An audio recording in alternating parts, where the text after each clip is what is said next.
অৰুণোদয় আঁচনিৰ জৰিয়তে ৰাইজৰ টকাৰ অপব্যৱহাৰ কৰিছে আৰু কংগ্ৰেছ দলে অভিযোগ কৰে যে এই অৰুণোদয় আঁচনিখনে অসমক নষ্ট কৰি পেলাব, ধ্বংস কৰি পেলাব। শ্ৰদ্ধা ৰাইজ, আমি মাৰ পেটৰ পৰা জন্ম হৈছো আৰু সেই মাক যদি আমি কিমান সহায় কৰিছো, সি কেতিয়াও অপৰাধ হ'ব নোৱাৰে, সি কেতিয়াও দোষ হ'ব নোৱাৰে। মই মাজে মাজে কংগ্ৰেছৰ মানুহবিলাকক চিন্তা কৰো যে এওঁলোকে মাকৰ পেটৰ পৰা জন্ম হৈছিল নে নাই। যদি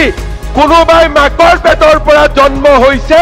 সেই মাকক সন্মান জনোৱাটো কেতিয়াও অপৰাধ হ'ব নোৱাৰে, কেতিয়াও দোষ হ'ব নোৱাৰে,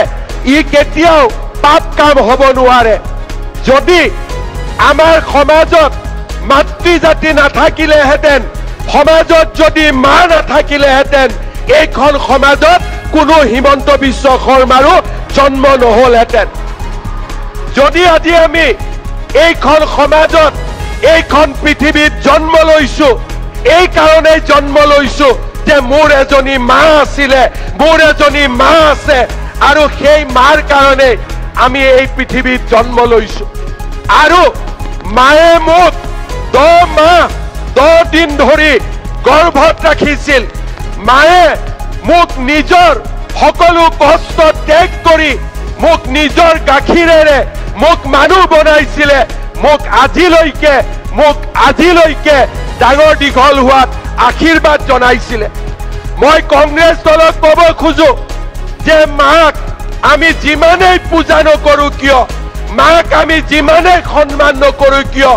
মাৰ ধাৰ আমি জীৱনত কেতিয়াও মাৰিব নোৱাৰো। মা সদায় অমৰ, মা সদায় অজেয়। আৰু সেই কাৰণে ভগৱান শ্ৰীৰামে কৈ থৈ গৈছিল, জননী জন্মভূমি স্বৰ্গাদপি গৰীয়সী। অৰ্থাৎ স্বৰ্গও ইমান ডাঙৰ নহয়, মোৰ মা যিমান ডাঙৰ। আৰু সেই কাৰণে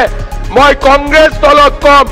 যে অৰুণোদয় আঁচনিক সমালোচনা নকৰিব, পাৰিলে আৰু কেনেকে ইয়াক ডাঙৰ কৰিব পাৰি তাৰ বিষয়ে আলোচনা কৰক, তাৰ বিষয়ে চিন্তা কৰক। আমি সকলোৱে মাৰ ওচৰত ঋণী। মাৰ অবিহনে আমাৰ কোনো পৰিচয় নাই,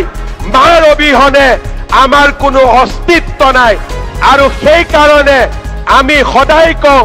এয়া মাক আমি টকা দিয়া নাই, মাক আমি অকণমান অৰুণোদয়ৰ জৰিয়তে সন্মান যাচিবলৈ আমি চেষ্টা কৰিছো। এয়া হিতাধিকাৰী নহয়, এয়া মোৰ মাৰ ওচৰত থকা,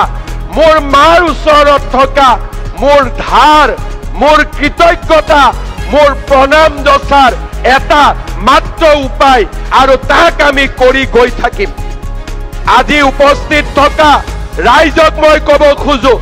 কংগ্ৰেছে অৰুণোদয়ক যিমানে সমালোচনা কৰিব, মই সিমানেই বেছি মাক অৰুণোদয় দি গৈ থাকিম, সিমানেই মই অৰুণোদয়ক ডাঙৰ কৰি গৈ থাকিম। আৰু মই কংগ্ৰেছক ক'ব খোজো, যিগৰাকী মুখ্যমন্ত্ৰীৰ ওপৰত 40 লাখ মাৰ আশীৰ্বাদ আছে, তাৰ আপোনালোকে চুলি এডালো সৰাব নোৱাৰিব। আপোনালোকে তাক বুজি লওক, আপোনালোকে তাক বুজি লওক। 40 লাখ মাৰ আশীৰ্বাদ আজি চৰকাৰৰ ওপৰত আছে, আমাৰ ওপৰত আছে। আছেনে নাই মাসকল? আছেনে নাই? আজি যিগৰাকী ব্যক্তিৰ ওপৰত, যিখন চৰকাৰৰ ওপৰত 40 লাখ মাৰ আশীৰ্বাদ থাকে, সেইখন চৰকাৰৰ বুঢ়া আঙুলি এটাও কোনেও লৰাব নোৱাৰে। সেই কথা আজি কংগ্ৰেছ দলে বুজি লোৱা উচিত। মই দুখ পাওঁ, মই কষ্ট পাওঁ যেতিয়া কংগ্ৰেছ দলে বাৰে বাৰে অৰুণোদয় আঁচনিখনক সমালোচনা কৰে। মোক সমালোচনা কৰক, মোক যি পায় তাকে কওক, কিন্তু অৰুণোদয় আঁচনিক সমালোচনা নকৰিব। আপোনালোকো মাৰ পেটৰ পৰা জন্ম হৈছে, তাক আপোনালোকে কেতিয়াও পাহৰি নাযাব। 50 বছৰ আপোনালোকে চৰকাৰ চলাইছিলে, কি কৰিলে অসমৰ মাতৃ জাতিৰ বাবে, সেই কথা আপোনালোকে এবাৰ চিন্তা কৰিব। কেইলেটামান সূতাৰ কাৰণে আপোনালোকে মাসকলক মিটিঙত লৈ আহিছিলে ট্ৰাকৰ পৰা খুটা পেলাই দিয়ে মাসকলে কাজিয়া কৰি এই টুকুৰা কাঢ়িবৰ কাৰণে চেষ্টা কৰিব লাগে আজি মাসকলে অৰুণোদয় পাবৰ কাৰণে কতো যাব নালাগে মোদী ডাঙৰীয়াই বেংক একাউণ্ট বনাই দিছে 10 তাৰিখে বেংক একাউণ্টত নিজে নিজে টকা সোমাব কোনো ৰাজনৈতিক দলৰ মিটিঙত যাব নালাগে অৰুণোদয় পাবৰ কাৰণে কাৰো মিটিঙত যাব নালাগে মাত্ৰ 11 তাৰিখে ৰাতিপুৱা বেংকলৈকে যাব লাগে ইমানেই মাত্ৰ কাম হয় নে নহয় শ্ৰদ্ধাৰ আই মাতৃসকল আজি আমি আপোনালোকক আৰু এটা কথা ক'ব খুজিছো অৰুণোদয় আমি 17 ছেপ্টেম্বৰত কৰিবলগীয়া আছিল কৰিলো অক্টোবৰত তাৰ মানে ছেপ্টেম্বৰৰ টকাটো মোৰ লগত থাকি গ'ল এতিয়া মাৰ টকাটো মই নোহোৱা কৰিব পাৰো নেকি হেতুটো মই নোৱাৰো কাৰণ ছেপ্টেম্বৰত পোৱা টকাটো অক্টোবৰত পালে ছেপ্টেম্বৰৰ টকাটো ক'ত যাব আজিয়ে মই আপোনালোকক ক'লো ছেপ্টেম্বৰৰ ধাৰৰ সৈতে ফেব্ৰুৱাৰী মাহত মই আপোনালোকক এটা ডাঙৰ উপহাৰ দিম আজি আপোনালোকক মই কৈ থৈ দিম এটা ডাঙৰ উপহাৰ দিম ছেপ্টেম্বৰতো মনত ৰাখিম আৰু আগলৈ কি দিব পাৰো চিন্তা কৰি ফেব্ৰুৱাৰী মাহত মনত আছে না কোন মাহ বুলি ক'লো কোন মাহ এই পিছৰ ফালে কোৱা নাই কোন মাহ ফেব্ৰুৱাৰী মাহটো মনত ৰাখিব ছেপ্টেম্বৰৰ পইচাটো মোৰ লগত আছে এতিয়া ঠিক আছে আৰু ফেব্ৰুৱাৰী মাহত আপোনালোকক মই আৰু এটা ডাঙৰ উপহাৰ আপোনালোকক মই দিম কি দিম মই আজি নকওঁ অকণমান এইটো মোৰ তাত থাকি যাওক মই নিজে নিজে ফেব্ৰুৱাৰী মাহত হঠাৎ আপোনালোকক কম যে মাসকল আজি আহক এইটো আপোনালোকক দি আছো হ'ব গতিকে ফেব্ৰুৱাৰী মাহত আপোনালোকক আমি আৰু এটা ডাঙৰ উপহাৰ দিবৰ কাৰণে গৈ আছো লগতে আৰু এটা কথা আপোনালোকক ক'ব খোজো অৰুণোদয় 3 সংখ্যা বাঢ়িলে সংখ্যাৰ লগত আঁচনিও বাঢ়িব লাগিব সেই কাৰণে আমি কৈছো যে 1 নৱেম্বৰৰ পৰা আমি এটা নতুন আঁচনি আৰম্ভ কৰিম ৰেচন কাৰ্ড সকলোৰে আছে নে নাই হাত দাঙকচোন আমাৰ বুথতো হাত দাঙক যোনে যোনে চাই আছে আমাক ৰেচন কাৰ্ড আছে নে নাই সকলোৰে বঢ়িয়া এই ৰেচন কাৰ্ডত আমি কি পাইছিলো এতিয়ালৈকে আমি ৰেচন কাৰ্ডত চাউল পাইছিলো 1 নৱেম্বৰৰ পৰা ৰেচন কাৰ্ডত আমি আপোনালোকক দালি নিমখ আৰু চেনি কম দামত দিয়া আমি আৰম্ভ কৰিম 1 তাৰিখৰ পৰা চাউলৰ লগতে দালি নিমখ আৰু চেনিও আপোনালোকে কম দামত পোৱা আৰম্ভ কৰিব কি বাকি থাকিলে গ্যাস বাকি থাকিলে আৰু মিঠাতেল বাকি থাকিলে হয় নে নহয় কি বাকি থাকিলে গ্যাস আৰু মিঠাতেল হয় নে নহয় এতিয়া কাৰ কাৰ ঘৰত গ্যাসৰ কানেকশন আছে হাত দাঙক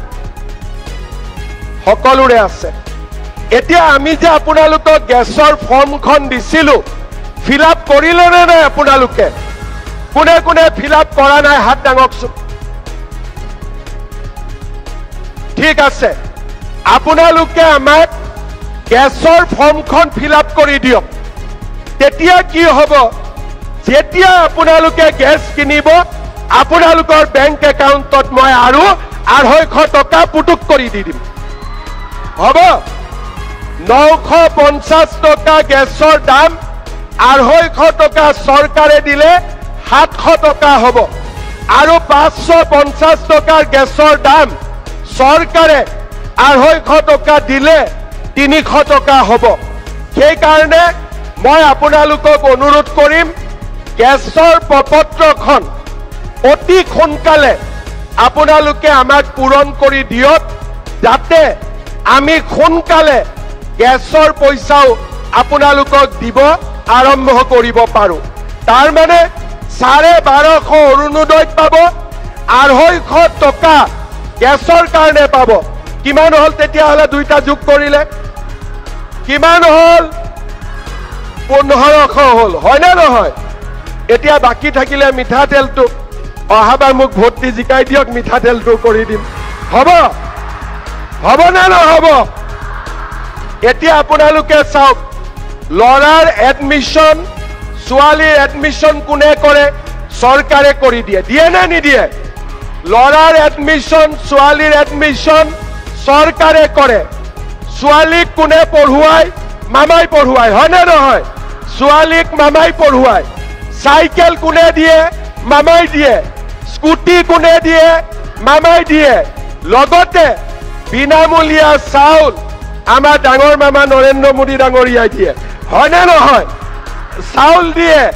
আৰু বেমাৰ হলে চিকিৎসাৰ কাৰণে ৰেশন কাৰ্ডত 5 লাখ টকালৈকে সুবিধা দিয়ে আমি অৰুণোদয় দিলো লগতে দালি নিমখ চেনিৰ দাম কমাই দিলো গেছতো 250 টকা দিলো মিঠাতেলটো বাকি ৰাখি থৈ দিলো অহাবাৰলৈকে মিঠাতেলটো হৈ যাব এতিয়া আপোনালোকক মই দুটা অৰুণোদয় আঁচনিৰ বিষয়ে ক'ব খুজিছো অৰুণোদয় আঁচনিৰ ধন নিয়মীয়াকৈ পাই থাকিবৰ কাৰণে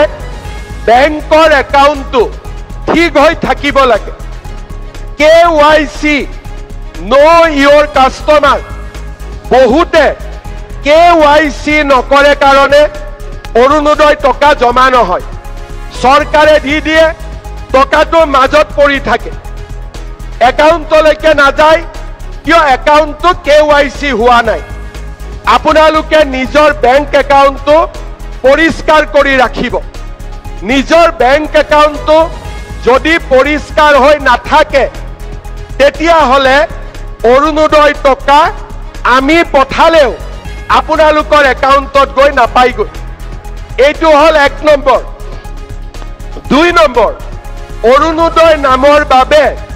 আপোনালোকে যিটো মোবাইল নম্বৰ দিছে সেই মোবাইল নম্বৰটো এক্টিভ কৰি ৰাখিব কিবা কাৰণত যদি মোবাইলটো পৰিৱৰ্তন হয় চৰকাৰক জনাব তেতিয়া আমি নতুন নম্বৰটো আমাৰ লিষ্টত সোমাই লম তৃতীয়তে আজিলৈকে আমাৰ কোনো অফিচাৰ নাছিলে অৰুণোদয় নাপালে আমি ক'ত যাম এতিয়াৰ পৰা প্ৰত্যেক ব্লকত এজন অৰুণোদয় সহায়ক থাকিব যদি মাহত টকা নাহে ব্লকৰ অফিচত গৈ আপোনালোকে অভিযোগ কৰিব পাৰিব তৃতীয়তে এটা আমি ফোন নম্বৰ দিম আপোনালোকক যদি ব্লকত যাবৰ কাৰণেতো কষ্ট হ'ব গাঁৱৰ পৰা এই ফোন নম্বৰটোতো আপোনালোকে ফোন কৰি ক'ব পাৰিব যে মোৰ নাম অমুক মই অৰুণোদয় পাই আছিলো যোৱা মাহত অৰুণোদয় টকা সোমোৱা নাই তেতিয়া হলে আমি লগে লগে এই অৰুণোদয় একাউণ্টটো চেক কৰি আপোনালোকক ঠিক কৰি দিম সেই কাৰণে অৰুণোদয় যিটো নম্বৰ আপোনালোকে বাতৰি কাকত বা টিভিত পাব যদি কোনোবা মাহত অৰুণোদয় নাপায় লগে লগে আপোনালোকে আমাক জনাব আৰু এটা মই কথা ক'ব খুজো মানুহ মানে মৰণশীল ধৰি ললো মোৰ মাৰ নামত মোৰ আইতাৰ নামত অৰুণোদয় আছে কিবা কাৰণত আইতাৰ মৃত্যু হল বুৱাৰীয়েতো অৰুণোদয়টো পাব লাগিব কাৰণ একাউণ্টটো আইতাৰ নামতহে আছে এই নম্বৰটোত আপোনালোকে ফোন কৰি দিলে যে মোৰ শাহুমাৰ মৃত্যু হল এতিয়া অৰুণোদয়টো মোৰ নামত দি দিয়ক সেইখিনি কামো আমি আপোনালোকৰ কাৰণে কৰি দিম যাতে পৰিয়ালটো অৰুণোদয়ৰ পৰা বঞ্চিত হৈ থাকিব নালাগে আৰু সবচে ডাঙৰ কথা ফেব্ৰুৱাৰী মাহলৈকে একাউণ্ট ধুনীয়াকৈ ৰাখিব কাৰণ ফেব্ৰুৱাৰীত এটা মৰমৰ উপহাৰ এটা সোমাব গৈ আছে কোন মাহত সোমাব গতিকে ফেব্ৰুৱাৰী মাহলৈকে আপোনালোকে একদম যাতে একাউণ্টটো ধুনীয়া হৈ থাকে আপোনালোকে চাই থাকিব শ্ৰদ্ধা ৰাইজ মই আজিৰ সভাত আপোনালোকক আকৌ এবাৰ ধন্যবাদ জনাইছো অৰুণোদয় আঁচনি যেতিয়া মই আপোনালোকক দিওঁ মোৰ এনেকুৱা লাগে যেন মই মোৰ মাক কিবা এটা দিছো কাৰণ